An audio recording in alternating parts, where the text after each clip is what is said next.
Dun, dun, dun, dun. Hello, Christy. Hey, It is Jalen. so good to see you. Nice. And hello, everybody. Welcome to Black Present History in the Making, a series presented by the Black Foxes to highlight remarkable Black individuals who are making their own history in the present.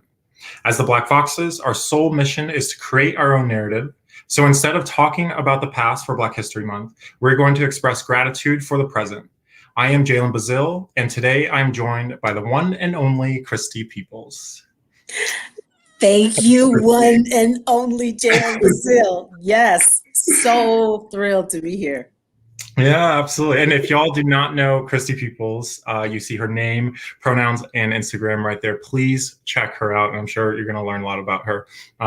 For me, I'm a member of the Black Foxes, and quick introduction, I have been an outdoor professional, trip leader, have worked in a lot of different youth, like outdoor youth programs, also entrepreneur and cyclist, all the things. And Kriste, tops me and all the things that I am doing. Let's see, Kriste, you are a healer, you are a teacher, an educator, yeah, a trail runner, a writer. What else do you do? I'm a producer. Uh, I'm a brand ambassador for Ultra and Give, and I'm a speaker and a brand ambassador for Ultimate Direction. And beyond just kind of wearing their stuff, I believe it's important to get support, from the places that actually give you support, if that Mhm. makes sense, right? So I was, wearing these different things before, but the companies actually got behind me to support a bunch of the stuff that I'm doing, which makes me really excited to wear that hat, that ambassador hat Yeah. as well. Yes, and as they should, they are lucky to have you, Kriste. And quick story to start us off. One of my I'd say cherished, most favorite memories of you is in Denver. When was this? 2018, 19? Women's March on Denver. Mm. And there are so many people, like the city streets were filled with people. A lot of pink, a lot of banners, a lot of Shred the Patriarchy. My Wi-Fi here is named Shred the Patriarchy. And Kriste People, you were on the podium, like speaking at the podium to this massive group of people. And I remember we made eye contact for a brief moment, and it was like, okay, I know that person. Like I see for that person that you have been for me such a light and shining star. So thank you. Um, Oh, yeah. and I gotta say, you are the same for me. When I see you on social media and then we chat a little bit over text and make plans to get together and run and hike, I love just being in your energy because you give so much of yourself and your heart to everything that you do. And it's contagious. It's contagious. It's like being in I don't know, a sun shower. You're just beaming. Oh, stop. It's Wow. true. It's Yeah. it's the truth. I'm like, oh my goodness, I get Jalen time. Yeah. Okay. Well, we radiate off each other. That is definitely something we share. I love Um, that. so we the Black Foxes, we've taken a different approach to Black history. Um, I know there's a lot of feels and vibes about the month of Black history and how Black history is not just in February, but it is every single day of the year, and has been every single day of the year. And so instead of talking about history and kind of seeing the same narratives that have been kind of like scripted for a long time, I feel so grateful to be able to share what you are doing right here in the moment. I mean, you just literally were on teaching a quick class. So I kind of want to dive into what you have going on right now. Mhm. So yeah. Yeah. Let's dive in. Let's see. Okay, let's go right there. Let's go right there. I want to say this about history. There is a poem that a part of a poem that I might butcher by the late great Dr. Maya Angelou, and Mm, it says, I'm bringing talking about bringing the gifts that my parents gave or my ancestors gave. I am the hope and the dream of the slave. And so as it so to really think about that and unpack that is part of what motivates me in terms of the present moment and where I'm going mm, here. Because sometimes with so much, like so many demands on our time, not to mention like the feelings of, scarcity or overwhelm in the mm, culture and all the things, it really is a gift to be able to stop for a moment and mhm, think, wow, somebody dreamed that one day their offspring, their progeny, their future, the line in the future would yield us, mhm. right? Like Yeah. somebody dreamed that I would be able to walk down the street and hold my head up high and go into rooms and bring my own seat to the table. Like Shirley Chisholm said, if they don't offer you a seat at the table, bring a folding chair. Mhm. And these days, we're like, I don't need that table anyway. We over here making our own table. Black Oh, people yeah. got all Oh, kinds yeah. of tables and chairs and, Oh, yeah. and lounges and sofas and stuff. Mhm. It's Absolutely. really, yeah. And so part of my work, the work that I'm like right fresh off of, is teaching mindfulness and meditation workshops, Mhm, because I find that mindfulness, although it's a really popular word in the culture right now, there's so many mhm. words. We got so many words. Oh, yeah. But what does mindfulness mean? And to me, mindfulness is a sort of resource that allows us to really be present in our fullness, Mhm, right? We've all got, 1,000 things going on, and it's easy to get scattered and distracted. But when we're able to bring our attention to the moment without trying to like prove anything to anybody, mhm, without trying to like fix or control, we can simply be.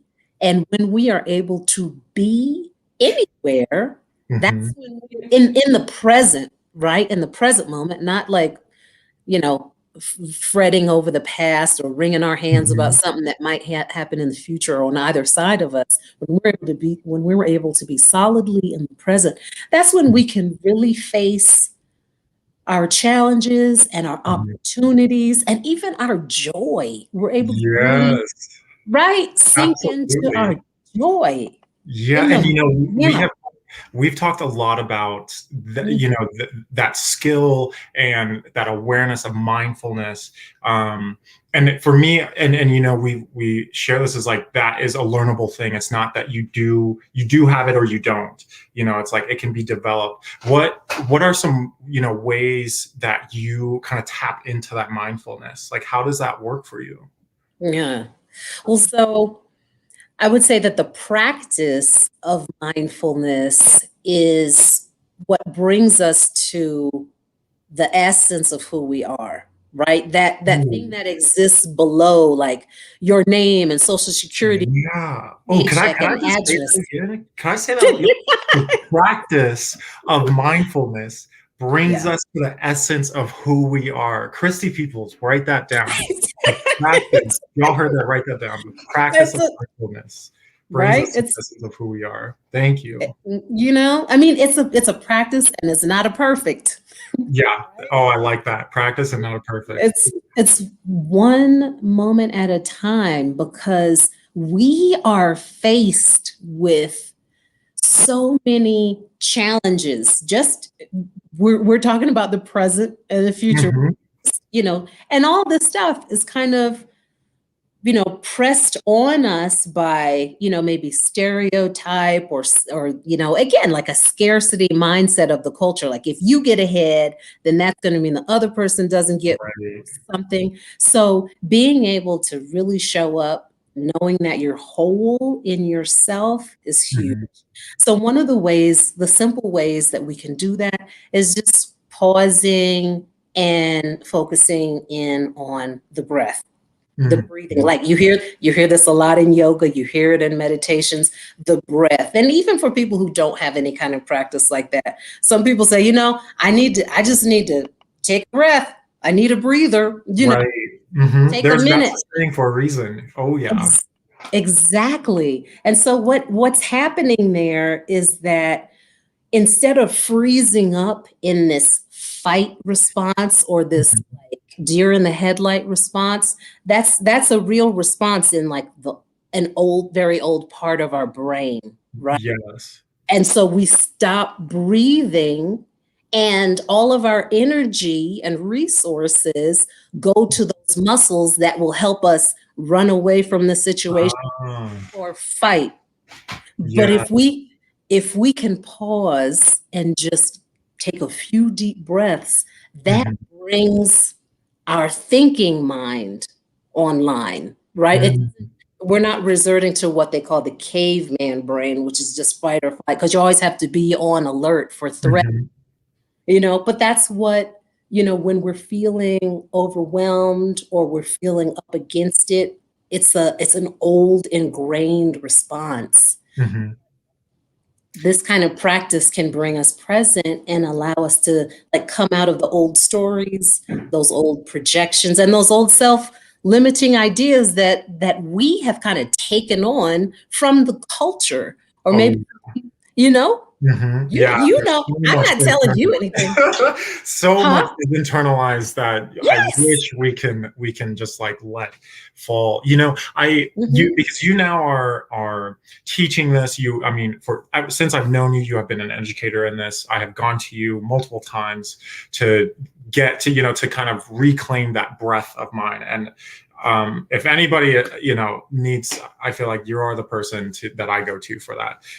What got you into, how did you land here? Like, what were the little benchmarks and milestones that got you to being so knowledgeable and kind of a resource and educator and teacher? I was really curious, and like especially when people tell me no or like there's a closed door or something, I'm like, I'm sure that's not the end of it. I'm sure Mm-hmm. there's something more here. There can't be only this. And so for my own like life questions, I've always felt a desire to connect because I think I felt, for so long that I just wasn't connecting or like I wasn't really getting deep in life, like or Mm-hmm. getting deep into my own experience of life. Like I was always kind of skipping Yes. steps, you Mm-hmm. know? And so, you mentioned you come to me, I come to you too. Just whenever we get together, we just sit right in. Oh, yeah. And, and that's a gift. And I want, I think I want more of us, more people who look like us to understand or to be aware that that's a resource for us. Mhm. That's a means of healing. Just pausing and going deep into who we are without like trying to take on anything extra that's external or so and Mhm. so, or trying to chase some kind of like false goal, but Mhm. really doing that work of coming in. That's what got my curiosity kind of kicked off, right? By just like, well, who am I really, or why am I having all of these repeated upsets or frustration? How come I Mhm. just feel like I'm in a cycle, but Yeah. it's just wearing different clothes on different days, Mhm. Absolutely. Yeah. and pausing to like get curious about that and learn, from people who were, much smarter than me, like how to do it. really got me into that process. And so everything that I do that I feel is super valuable, Mhm. it has been super valuable in my own life. I want to turn that outward and share that with other folks too, because Mhm. it reinforces what I know. It provides an example of, ways to kind of help us liberate ourselves. Yes. So those are the way, that's what Yeah. that's And what. you mentioned, you want more people like us, which we have spoken about, to be able to tap into that awareness and know that that is a resource for you right now. What are some of those ways that you are, sharing those resources and being being a resource yourself? Like what are some things that you are doing now? So I not only teach mindfulness and meditation classes, I also have a women's group that I've been facilitating for a few years now. It's called Black and Brown Women's Alliance, formerly Black Women's Alliance of Denver. But since so many things have gone virtual, and because Black and Brown women show up to a lot of things that we offer, right? Our interests and our experiences, just coincide in so many different ways. We shifted the name to be more representative of like who we're doing, who we're serving, what we're doing. And so through that organization, we offer monthly meditation sessions for BIPOC practitioners. We also host full moon meditations with a sister organization called Black Women's Day of Meditation. We also just recently hosted a wellness summit featuring a Black naturopathic doctor, a financial wellness coach, a yoga and Ooh, movement meditation teacher. I mean, just are y'all having notes? I hope y'all have notes on. I told you the you one know, and only Kriste Peoples. well, but Wow. and so, I mean, the thing is, like, we are out here. And so I'm sure you and all the Black foxes and everybody who's watching this knows that we are not like we are not necessarily unicorns. If you take a moment to look around, we are not the only ones. Mhm. As our mutual friend Taisha says, we be many, We be many, yes. we be many. Mhm. And, I also use my particular skill sets and gifts to write. I write with for Ultra. I've written columns in Trail Runner magazine. I've written, different places, and I'm threatening to like really kick my blog off, like kick it off. But Oh, please do that. Please. I, so I write about, in inclusion and who gets to play in the outdoors. What does it mean to be outside? It's not Mhm. everybody has to, cycle across the country or run ultra marathons Mhm. or go up and down in the mountains and do all that stuff. But the thing is that there is something, and oh my gosh, how long can we talk about this? There is something truly Please, yeah. Uh-huh. restorative and healing about being in nature and open space. Mhm. It connects us to that lineage that for so many of us has been interrupted by so many atrocities against us throughout the centuries. But Mhm. we don't have to necessarily know everybody's name of ancestors who came before us, but we can feel them and reconnect to that energy and that spirit because they are literally in the earth and Mm, communicating to us. So especially absolutely.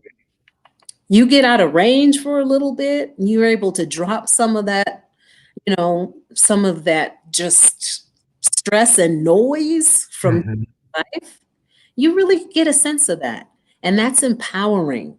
And I Mm, feel like that is also dangerous, the status quo. You can't, right? You can't come back from really communicating with yourself and communing with nature. You can't come back the same person that you left as. mm. So Oh, I I talk, just got goosebumps. you Oh, see, you know what I mean. You know Oh, what I I mean, do.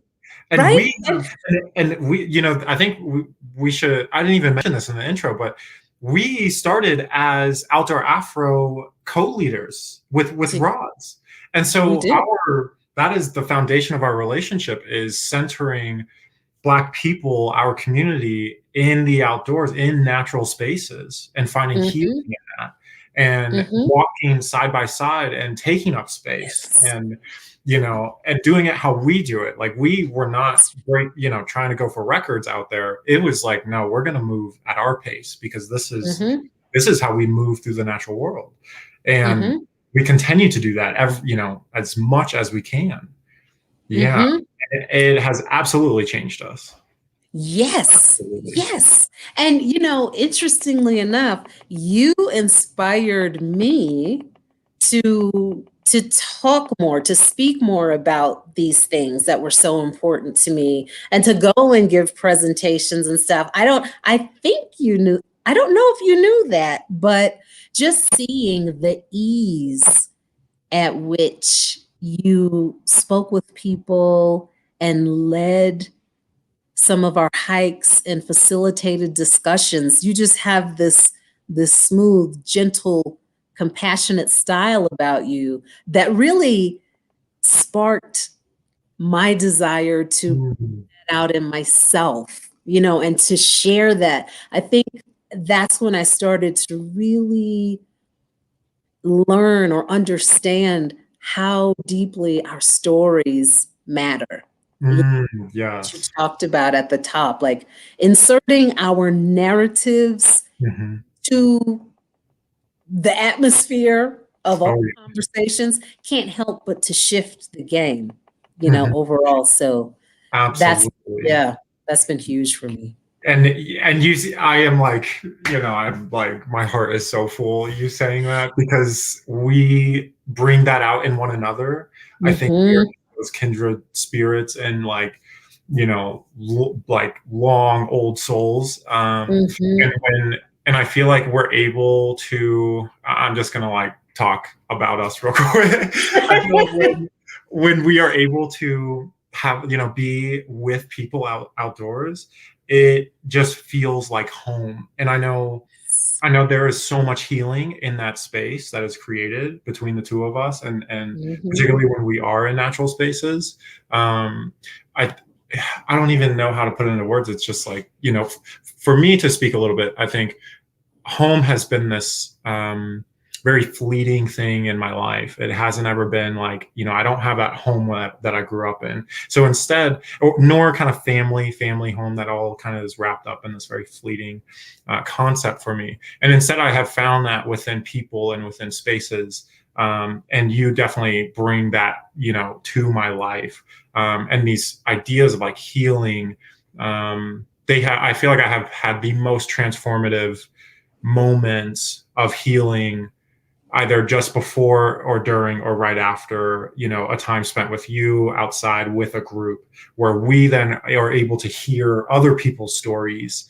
And yeah, could you speak to that again, like that, the importance of story and healing, and that intersection of being outside? Yes. Well, and as it relates to our relationship, because Mhm. that has been tremendously healing for me, because being outside, and you've shared this too, like walking side by side, telling each other our stories, listening, really Mhm. feeling into what's up with each of us has been huge. And over the years that our relationship has just expanded and deepened. Mhm. Um, it has helped to heal some of my own uh, ideas or wounding around relationships with Black, Mhm. because Yes. we, because the consistency and the trust and the depth at which we communicate reinforce for me the safety in, Mhm. in having that sort of intimacy, that spiritual, Oh, yeah.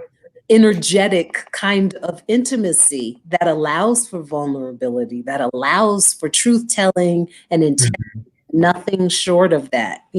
So, and it's interesting because I think we carry so many different notions about our own relationships with each other. And so, genders have these like fractured pasts, like are do Black folk, can you be friends Yeah. with a different gender if it's not romantic, or do they have an agenda? And then you heap onto that, the the label of Black, African American, BIPOC, or whatever. And so there's all this suspicion that's kind of baked in because of projections, that have Absolutely. happened.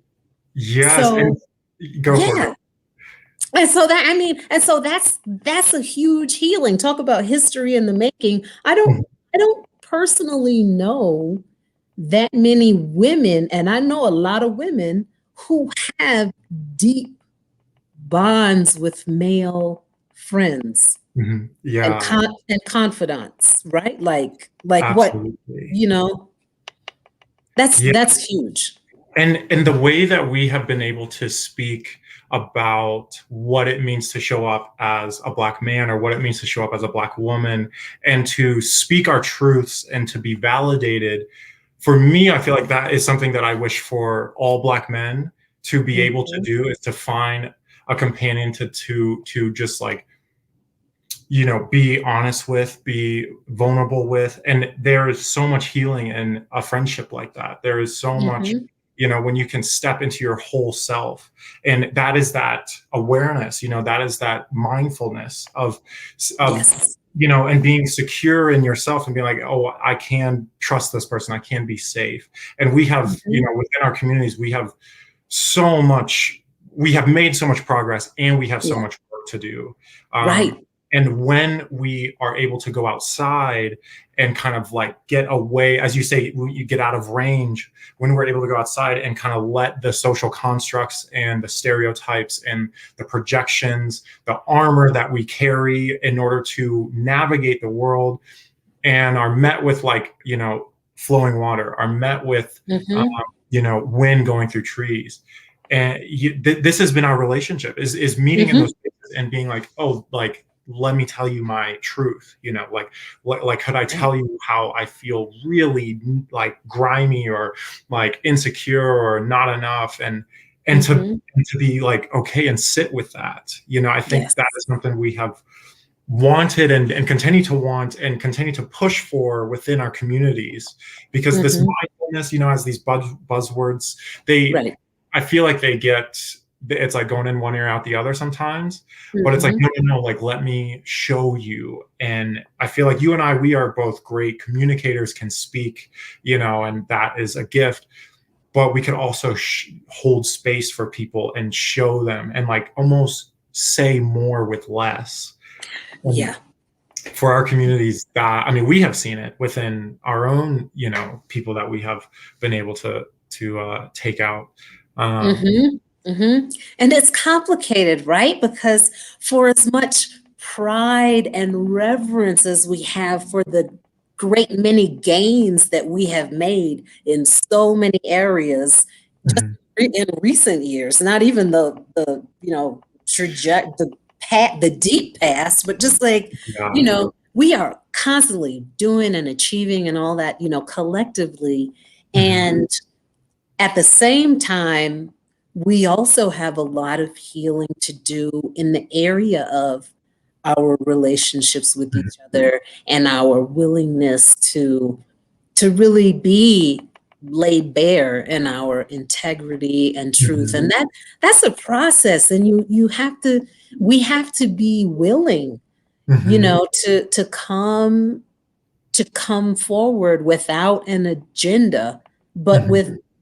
with just a willingness and that presence. It's work. And I think because one of the other many things that we have in common is that we're both motivated by healing, our Mhm. own personal healing and collective healing, which means we are willing to do the work, and we go into those uncomfortable places, and we read the books, and we talk to the people, and we take the classes, and we come back and we tell it and we tell it and we tell it.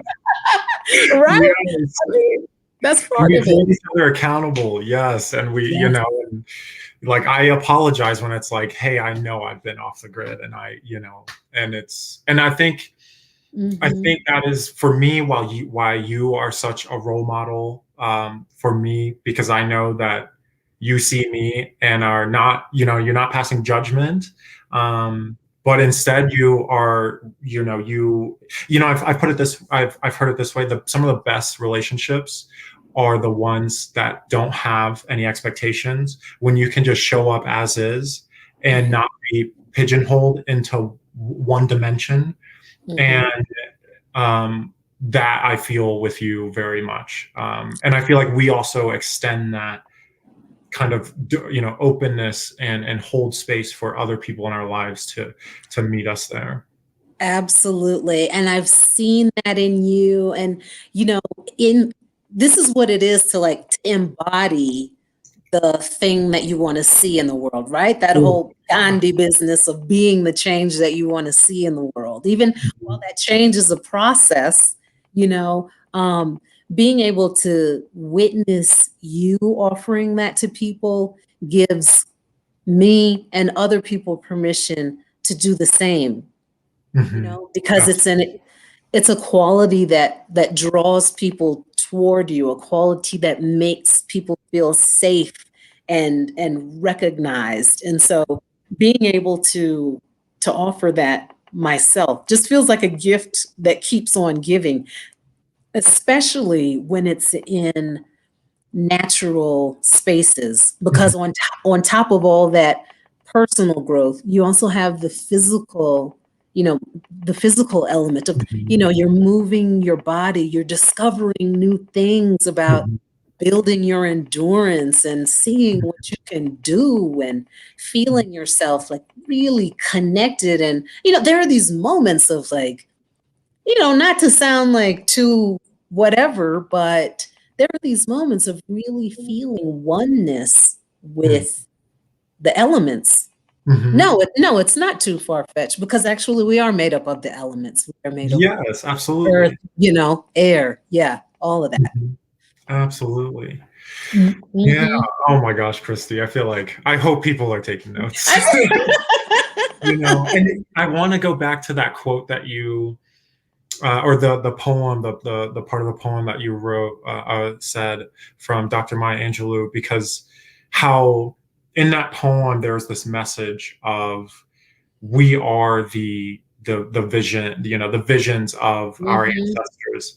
I feel like the relationship that we've been speaking about, that we embody the components of that relationship, being able to show up as is, and to have these complexities about companionship and friendship, to be able to be mindful. I feel like this is our vision of our predecessors, is to not have to deal so much with all of the thick, heavy baggage, and the needing for armor. Like I imagine a world where my kids can go out and really show up and give the world their all, and not be stifled, and know from the beginning that vulnerability is strength.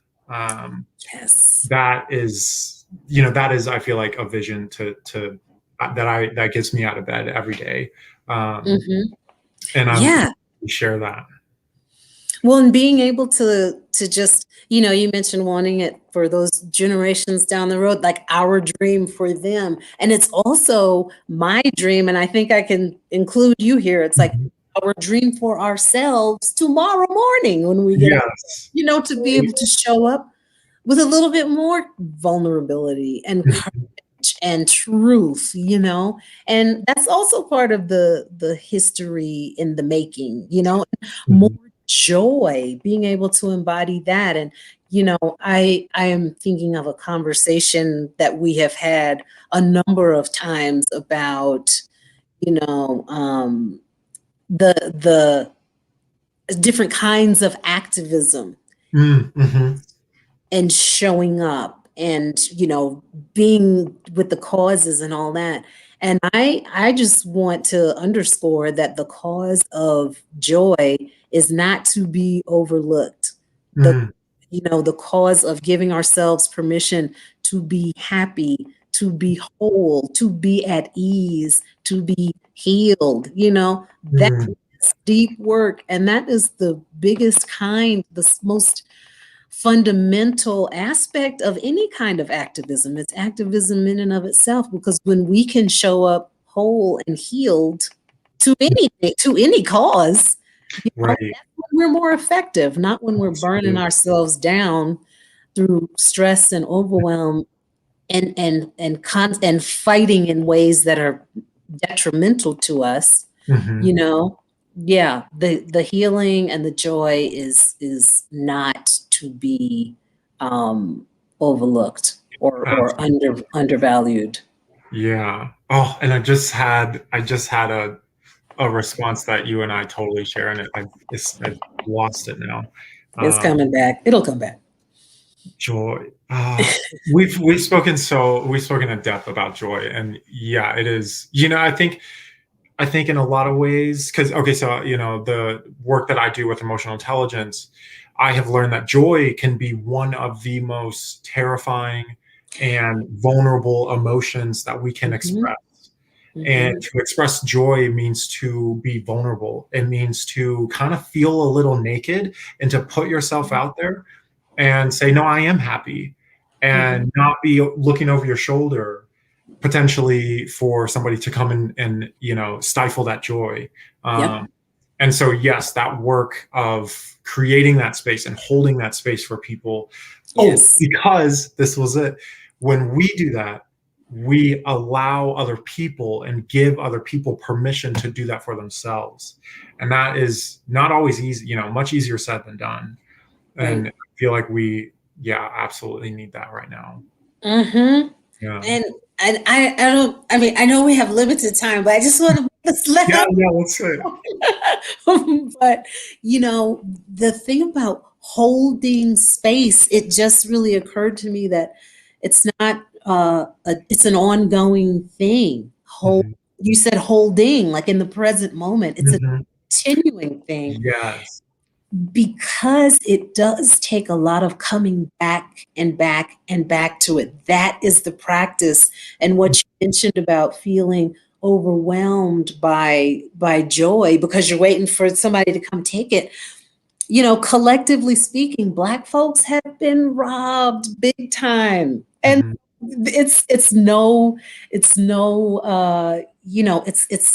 it makes sense that Mhm. you might be skeptical sometimes Mhm. about, good things happening because something's going to come behind it.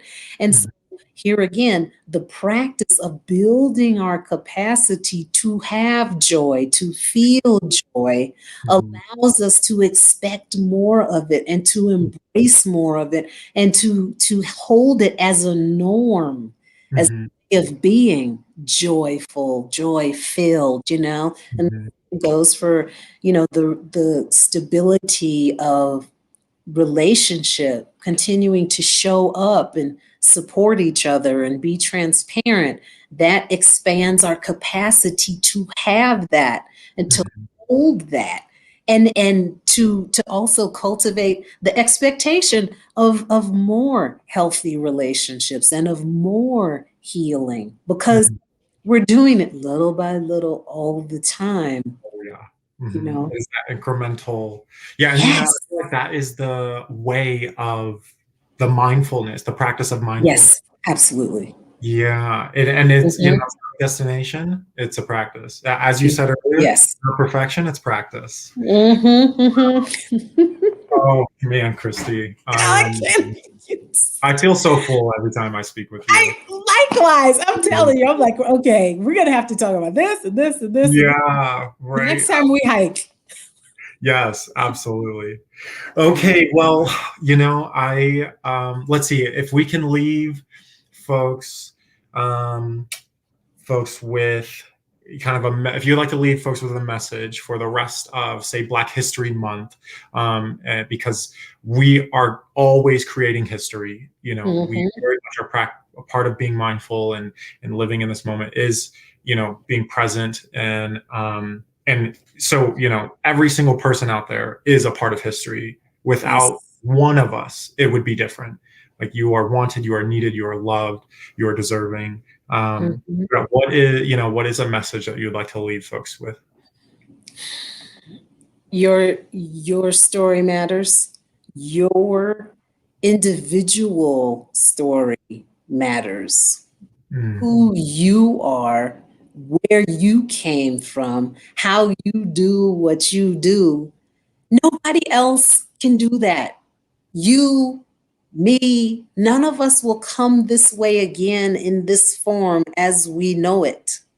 So that's why it is imperative upon us all to show up fully in ourselves, to tell our stories, to give our gifts, and to let them spill out on other people and be an incredible kind of blessing that we have never known the likes of before, because it's uniquely your gift that you're giving to us. So yeah.